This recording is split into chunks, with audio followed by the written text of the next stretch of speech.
Hi everyone, welcome to our new mini-series, Women at Work, brought to you by Freelance Creative Exchange. I'm your host, Jace, Chief Businesswoman of Creative at Work. While running our business, we have met many amazing women along the way. We hope to share inspiring stories about how Singaporean females and entrepreneurs are actually taking charge and building successful businesses. So today, I'm very happy to have Pearlin here with me. So Pearlin is the founder of Boss of Me, a boutique book writing agency that specializes in writing business motivational books for top entrepreneurs and companies in Asia. Hi, Pearlin. Hi, thanks for having me. No problem. Thank you for your time. Would you like to share with our audiences a little bit more about yourself? Sure. I think you did a very good introduction. I run Boss on Me, which is a book writing agency, and I help people to ghostwrite as well as to self-publish their books. I actually started out as a journalist myself, and a couple of years later, I decided to write my own book. And then I interviewed 20 entrepreneurs to be featured in my book, and it became a bestseller in Singapore. And then that just started the ball rolling, and one of them asked me to write his own book. So then the rest is history, I guess.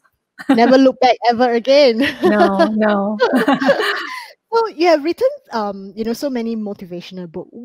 What is a good business motivation book that you would recommend for all of us to read during this pandemic? There's so many. But currently, what's on my table at my work desk is the 5 a.m. Club by Robin Sharma. He's a leadership guru, and his book is filled with so much motivational, inspirational content that every time I feel like I need a productivity boost, all I have to do is pick up the book and open a page, and I read it, and I get, okay, charged up again. And he's also telling us to follow his program, which is the 5 a.m. routine. And this is where you wake up at dawn, and you do a 20-20-20 protocol, which is 20 minutes of exercise, 20 minutes of reflection, which can be meditation or journaling, and followed by another 20 minutes of learning. And I find that following his routine has helped me extraordinarily during these extraordinary times. Wow, 5 a.m. I can't remember when last time Yeah. we got 5 a.m. Yeah, well, five or six, as long as you know you have 1 hour of quiet time for yourself. I guess the key here is really having some quiet time for yourself, Yes. and just stick to a specific routine that you do things for yourself instead of self-care. Yeah, exactly. Before the family comes in, your children start asking you to prepare their breakfast or whatever. So just 1 hour dedicated to yourself to just think about what you want to do in life, reflect on your day, feel grateful. Yeah, that's true. So, given the current pandemic, right, to what extent were you actually affected, especially in the last 2 months during the circuit breaker? Due to the circuit breaker, most of my books were delayed because we're not allowed to have meetings with clients. And I have a few clients who are in their 80s, who are not tech savvy, so Zooming is out of the question. I also have 2 coffee table books that are on hold because we cannot have group meetings. So these are the few temporary hiccups. The takeaway I feel is patience is key, because this is what it is. Everyone's going through the same thing as you. There's no point being frustrated. Then you just get yourself upset for nothing. So I'm actually taking this slow down to catch up on all my books, reading, podcasts like yours, read, you listen, and you get motivated, and you find out the others what they're doing to uplift themselves. And also, surprisingly, I managed to close 2 new book deals during this circuit period, even though I have not met my clients, but we managed to do it via Zoom. So, and I'm going to do my first book interview via Zoom. So I'm looking like this could be the new normal for me. Yeah, congratulations. Actually, that's really good news. Yeah, I'm surprised too. I mean, that you can sign a deal without people meeting me. But it's okay, I guess. Yeah, like what you say, I think going forward, I think more and more people will actually move online, digital, we're just comfortable because over the last 2 months we have been doing this, right? Yeah. So just like you share with us the takeaway, which I thought is actually quite reassuring in terms of taking it slow. I think one of the things that I also it also resonates with me, right? Because I feel that a lot of times, especially we as women, right, we always have to juggle so many schedules, our own schedules, our kids' schedules, our family schedules, and so many other experience. Prior to the whole circuit breaker thing, I was also feeling that, hey, how come, it's just like you're trying to catch up with your everyday routine and your everyday activities that you cannot catch your breath, right? And then suddenly during the 2 months of circuit breaker, you start to, I mean, at least for me, I start to enjoy the slowness. Like, so suddenly I realized that, hey, actually, you don't have to rush every day. Like, what Yeah. am I rushing for? You suddenly have so much time in your hands, and it's quite Yeah. nice. Yeah.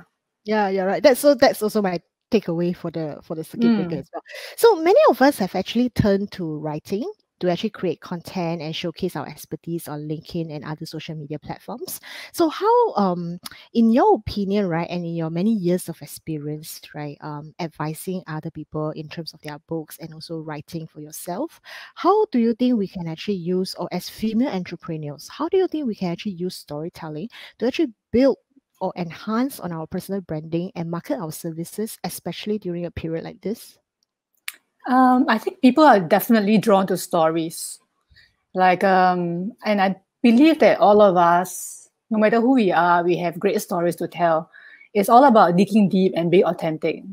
And I think as females, we are more emotional. So I think we are able to get in touch with our feelings and write from our feelings better than guys. So I think that's our advantage. I also a big believer in the KISS formula. Have you heard of it? No, I have not. KISS, KISS. Wow.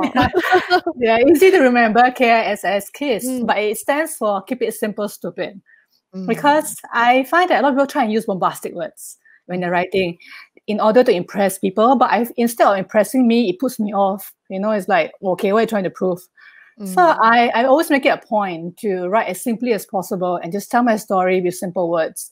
And I want to appeal to a wide variety of readers. So that's my take on writing. It should be easy to read and it should flow. You don't have to pause every sentence to think, and everything should just flow easily. And especially, I think for me, I also enjoy writing and reading humorous writing, especially during this is trying times. We all need a bit of humor in our lives. Yeah. But one of the very common feedback I would say from some of the female freelancers or even entrepreneur that I was talking to, the number one, when I was just asking them, how come, you don't use social media or LinkedIn, to promote yourself and things like that. So the usually the two reasons that I actually receive from them, one is, oh, I cannot write, right? That's like a very common perceptions of everyone. I cannot write, so I prefer not to. Then the second one is I don't have any stories, right? What can I tell?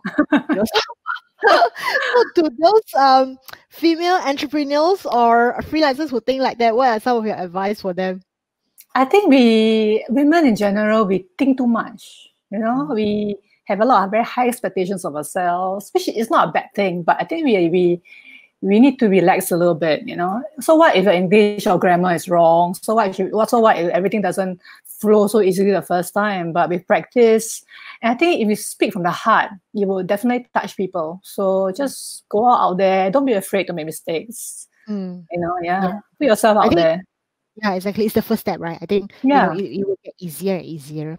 So what tips can you share to actually improve our writing? Well, besides the earlier tips, I think that there's no shortcut to writing. You need to read and practice a lot.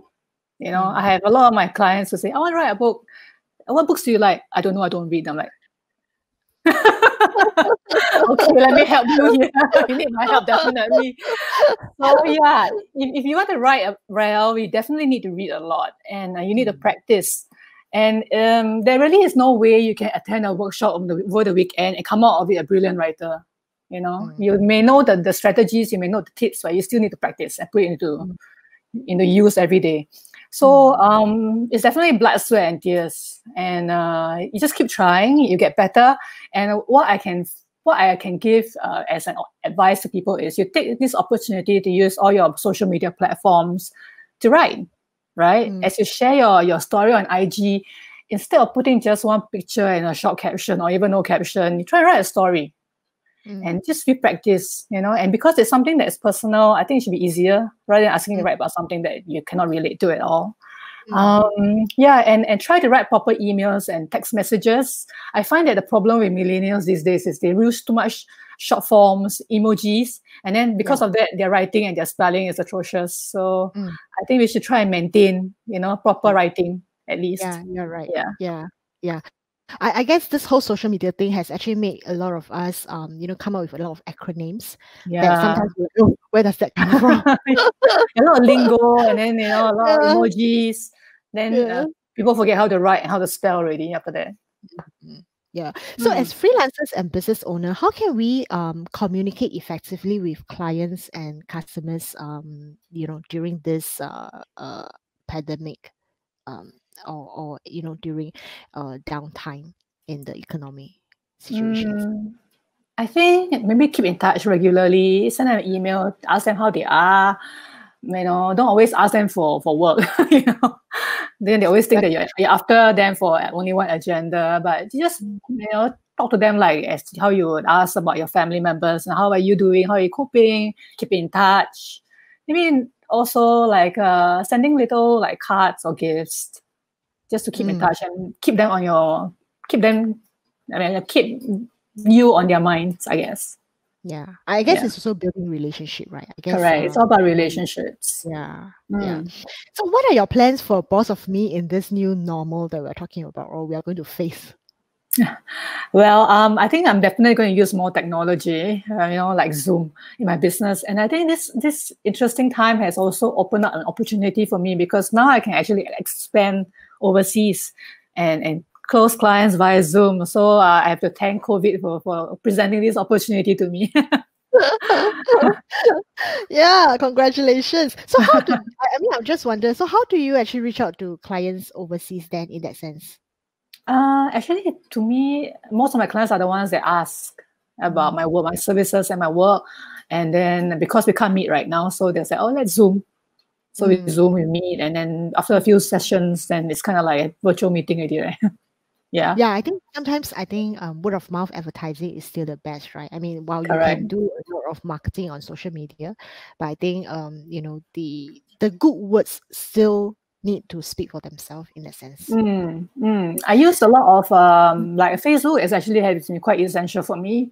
I have an album that features all my books, and I also feature my clients whenever they launch a new book. I will share on Facebook and Instagram, and through that, I think it's been helping me via people see the post, or they will see my client being tagged in the post, and then they will be interested and know what I do. Yeah.